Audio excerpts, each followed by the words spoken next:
Hey, what's up? It's Jim, and today I'm going to talk about Miss Hokusai. This film really isn't a traditional narrative. It's more of a series of vignettes or little stories put together, kind of packaged within a film. And it's more of a slice of life thing. It feels like life in a certain amount of way and how life's ebbs and flows and everything like that. But at the same time, it's about the daughter of Japanese artist Katsushika Hokusai, who's most famous for the painting The Wave. Although not much is known about his daughter called Oe, and no one's sure even when or where she died. So it's kind of like a weird Japanese story of Adele H or something, where it's certainly the daughter of someone who's very famous and very important to that culture, and there's a certain fascination with that daughter, but much like what Truffaut did in his film, Kichihara does with this film as well, is kind of plays with that and makes their own kind of fantasy. But in this, doing a fantasy basically of her life, this story is based on a manga and then made into this film, which the manga was similar to the way the stories move within this film, and taking that fantasy of Hokusai's daughter and making it into a slice of life everyday kind of a story, almost giving more humanity to her than just reading a Wikipedia page does, giving her an actual slice of life to live in and breathe in and exist in that these stories and rumors and Wikipedia pages never gave her before. In the summer of 1814 in the city of Edo, which actually I learned through this film, I don't know a ton about Japanese history, but that Edo at the time in 1814 was called Edo, but then eventually would be renamed Tokyo. The famous artist Hokusai, his famous painting The Wave, but also about how amazingly creative he was. He just has creativity spewing out of his veins. Basically, he's always painting, was spontaneously very passionate kind of an artist. And his daughter, who's more carefully trained and observational and innocent, named Oe, in this film voiced by Anne Watanabe, who is Ken Watanabe's daughter. And it goes through kind of her experiences throughout that summer with her little sister who's blind, visiting her, just common observations about life, also her going with her father to assist on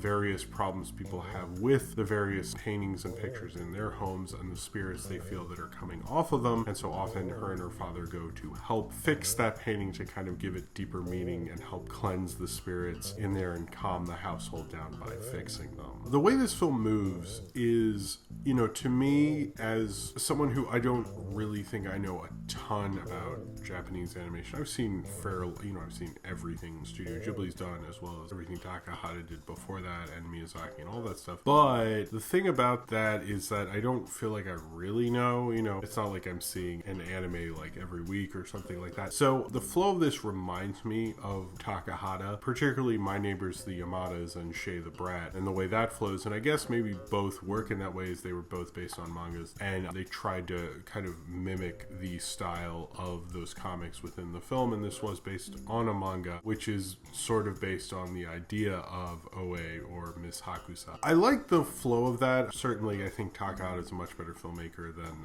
this guy. But a lot of that has to do with flow and understanding the kind of stories and how the ebbs and flows of a film like this. And it's a lot trickier. I'm not exactly sure if there's a structure on how to do that, or it's just, Isao Takahata is one of the greatest animation, if not directors, of all time. So that's a hard order to kind of compare these. But there'd be certain stories where Hokusai and Oe would go to various places and what other artists he was mentoring, and they would go and fix these paintings. There are several times it was like they were like a team solving mysteries and solving this problem, and through art and solving these people, cleansing them almost, and cleansing these households, and the whole idea of the spirits coming out of his hands and all sorts of crazy stuff like that. That I thought was one part, and then these other parts were just kind of random observations, but that was fine. I loved a lot of that, particularly the part where Oe is just watching a house burn down in the fire in Edo, and her interesting observations about life, and some of those kind of quieter introspective moments were quite interesting. But then everything with her sister who is blind, I liked some of that, but it just didn't connect, and it made it hard to kind of fall into this film. In fact, as a viewer, I never really fully really succumb to this movie. I felt like I kind of like would get into some parts and wouldn't get into others, and as a viewer I was kind of like, I watched it, I observed it all, I really liked it, but I felt like since they were kind of at odds with each other, it was like watching two different movies and changing the channels in between. And often when films that aren't, you know, kind of like anthology kind of movies within the thing, or just a series of shorts, and I'm watching that, I feel like I was changing the channels and I just put the remote down and can't find it anymore. And I did feel like that a little bit while I was watching this, because it's not a feeling of just like falling into a movie. It's kind of a different feeling watching a film that does have a bunch of stories within it. I don't know the manga that this is based on, but judging by this film, I don't know if that necessarily works for it. I think it just kind of maybe does a little too much and is trying to do two separate things, and should have, you know, when I think of Shea the Brat and when I think of My Neighbor the Yamadas, there's a looseness to it, there's a comicness to it. Even though I haven't read either of the comics that those two films were based on, I feel like I have the feeling of that comic, and this felt like its own like separate thing. And I don't know if maybe the manga was going for its own kind of feel that was more naturalistic and more slice of life and things like that, and that works within it. It didn't feel as unique within itself, and I think it also, just having so many different ideas, kind of hurt it in the end. Now I like kind of the idea of following a famous artist and finding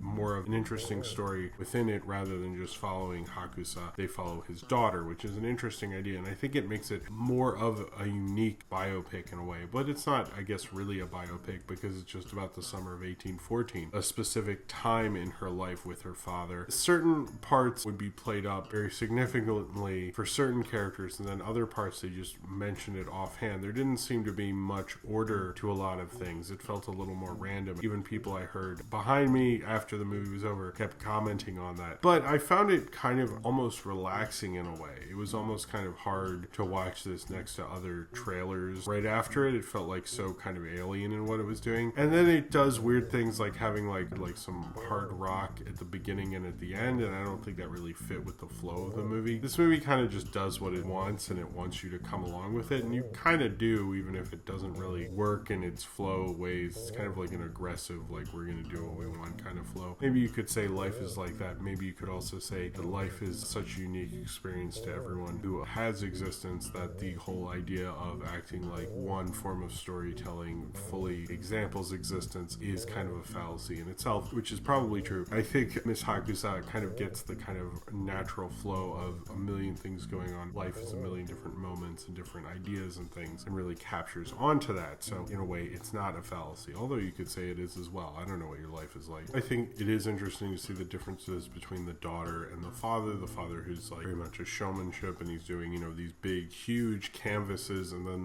these painting things on a piece of rice. He's like doing all these different ideas and different paintings and being sent off to all these different things, and she's kind of just in the corner just practicing, very skilled, more of a craftsman than kind of her father. And those differences between her and her father were very interesting, and I think it's always interesting to make a film about someone who's not necessarily the big creative person, like Amadeus, I guess, would be another example. And Miss Hokusai is sort of like that, because certainly, like, I mean, hell, on the poster, at least in America, the wave is in the background. It's like she is fine living in his shadow in a certain regard, but it also kind of gets into not just someone who is creative, but someone who's kind of stuck within their wake, which I think is maybe a little more interesting, because I think logically, I think you would think you make this film about her father. Obviously, there's a manga, so, you know, they probably wanted to make a film about the manga and so forth, but I think you probably more naturally think of a story about her father. And would that really be as interesting, I mean, as this? And I don't know if it would, because I don't think her father is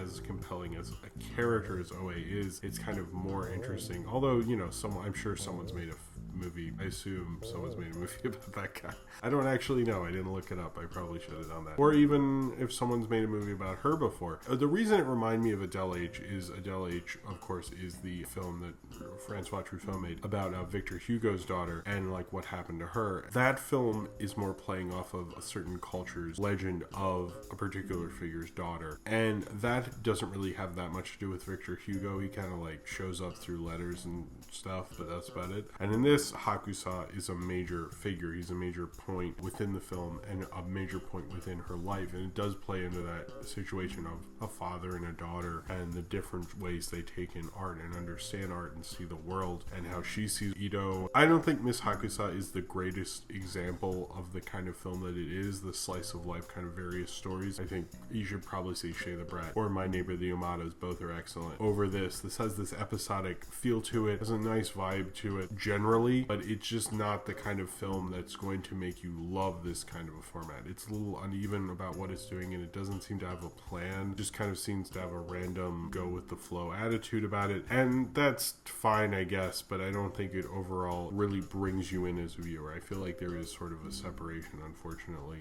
and it was a little harder for me to fully get into this movie, although I really wanted to. Hey, at least I know now that Tokyo was called something else before. I didn't even know that. So I at least took something away from this, but I think Miss Hokusai at least reminds me, anytime I see a film that uses this format, it reminds me of the naturalness of life and the glory of life and how our lives aren't narratives, and how putting a life or putting existence into the narrative format is kind of manipulating it and molesting it to a point where it is something else to kind of do what the story does. Now you could say you're also doing that with this, but I think what this is doing kind of somehow makes it feel like you're not. It makes it feel like you're witnessing someone's life. And I think that's the interesting thing about Miss Hokusai, because it really does bring her humanity. It really makes you feel like you understand her life. Anytime you're probably like, wonder what it was like for OA to live with her dad and study with him and see him make these great paintings and great pieces of art and deal with him and his creativity. And it kind of gives you a chance to do that, but also see her life and see what was going on at the time. So it's like kind of like a weird anthology character piece in a way, which is interesting in on itself. I think it is kind of very much an art house animated film, one that kind of shows the glory of that and maybe also how that sometimes doesn't exactly work. But it's not a bad movie necessarily. I think it's a good movie. It's just a good movie you can't really totally fall in love with. You're just kind of enjoying